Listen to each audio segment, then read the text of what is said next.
আজ পুরনো ঢাকা রাজধানী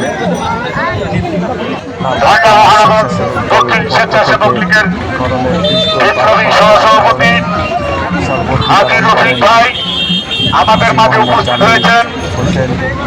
ঢাকা মহানগর দক্ষিণ স্বেচ্ছাসেবক লীগের দেখতে পাচ্ছেন গরমের যে অবস্থান নিয়ে স্বেচ্ছাসেবক দল নেমেছে মাঠে।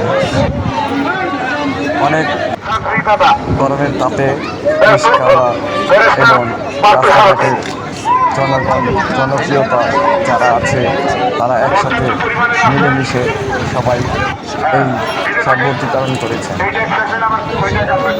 দেখা যায় গরমের তীব্রতায় অনেক কিছুই ধরে রাখে। মানব সেবক বড় সেবক, যারা মানবকে সেবক করে তারা অবশ্যই কল্যাণের ভালো কাজ করে। দেখতে পাচ্ছেন বন্ধুরা, এই যে গরমের দিনটি একটু পানি দেওয়া, সবার সাথে থাকা, মেলামেশা থাকা, মানবতার কারণ দেখিয়ে সবাই একসাথে আছে। এই গরমের তীব্রতায় অনেকজনই অসুস্থ হয়ে পড়েন রোগ থাকে।